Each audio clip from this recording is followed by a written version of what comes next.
DPS is one of the three pivotal roles in all of Overwatch. DPS have several jobs that you need to know in order to get maximum impact and really carry your team. The first thing you need to understand when trying to fill the DPS's role is that it's your job to create opportunity, do damage, and get picks. Now, what does this really mean? Creating opportunity can come in the forms of a lot of different things. Whether you're Maywalling behind the enemy, you're doing tons of damage to their shield, or creating an opportunity so that your team can capitalize on a kill or create space. On top of this, doing damage is a big role of the DPS's job. As their name implies, damage per second, DPS usually do the most raw damage out of any other role. This means that if you're something like Hanzo, the amount of raw damage that you can do to the enemy team's shields, health totals, and more is way more than your tanks and supports can do. That makes it your job to burst down tank health, shield health, and try to pick off enemies. Now there are abnormalities of this, and it's important to understand that not all DPS just do raw damage. If they don't do raw damage, they need to get their value in other ways, such as trying to get picks. Something like Mei or Doomfist might not do that much raw damage in the numbers category, however they can still get key picks, which in turn create the space that your team needs. Essentially, you don't need to break down shields or tank health if you can create numbers advantage. If the enemy team has only 5 players or 4 players to your 6, it does not matter if you can't focus down the shield health or tank health because numbers advantage allow focus fire, and focus fire is worth damage. If everyone's focusing the same target, it will take tons of damage. That means the DPS's job doesn't have to just be raw damage. What's important to understand next is you need to not let the enemy take space for free. Now what do I mean by space? Space is the areas on the map that you want to contest. If the enemy team can push up into space that you want, they can get better positioned to do damage, push the objective, or fight as a team. Essentially, not only the enemy team takes space for free, means that if they want to enter your space, they're going to get taxed with damage or the potential of getting picked off themselves. Contesting that space means that you control it and you want to secure it for your team. Let me give you this example. If you're the Hanzo on the high ground, you want to make sure that you keep that high ground because it's easier for you to do damage while avoiding enemy fire. Now, if the enemy team's Hanzo also wants to get that high ground, you do not want to allow him to take that space.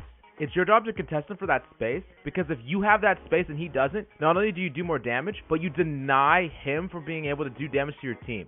This is also true for tanks trying to push the objective. You do not want the tanks to walk to the point for free while still having full base and shield health. You want to put pressure on the enemy team so that they have less resources to actually fight with once they get there. This is a big job of DPS that you need to understand, is that you need to be putting attacks on the enemy team as they try to enter and contest your space and the space controlled by your team. Also, DPS is the main category that can burst to sustain. Now what sustain is the enemy team's ability to perpetually heal up inevitably. Essentially, it allows them to fight at full capacity consistently. What that means is if you constantly do damage to the enemy team, if they have sustain, they can keep healing that up and essentially always operate as a full 6 roster and never lose anybody. If there was no healing in the game, eventually they would all die out. Even through that healing, DPS's job is to burst through that sustain. You can do this in a number of ways. You can either out-damage the healing sources, burst the target down, or specifically attack the healing sources themselves, which is the source of the sustain. Essentially, it's a DPS job to cut off that source of sustain, because if the enemy team gets to constantly fight as a full 6, it makes it so that even if they have a spawn disadvantage, they can constantly fight as a full force. As a DPS, it's your job to look for an opportunity to prevent that sustain, thus securing the fight for your team. Last but not least, we need to go over utility versus raw damage. We talked about this in the beginning. There's a lot of things that DPS can offer besides just pick potential or raw damage. Utility means a number of things, but essentially it breaks down to this. What can your specific DPS do that is unlike something else another DPS can do? For example, Hanzo has a sonic arrow that gives his team knowledge advantage by being able to see through walls.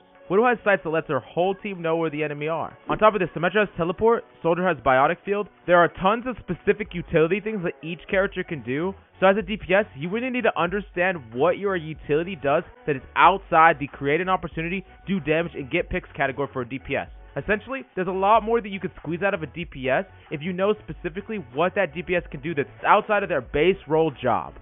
I hope this guide has been helpful for you in understanding exactly what your job is on DPS. We systematically broke down everything you need to accomplish to be a fully formed DPS, so you can make sure you're doing everything you need to in order to rank up and get that sweet SR. Next up, we're going to break down the key differences in the DPS characters, so make sure you click down so you can find out what character you like to play, what character fits your playstyle, and exactly how to play them to get maximum impact.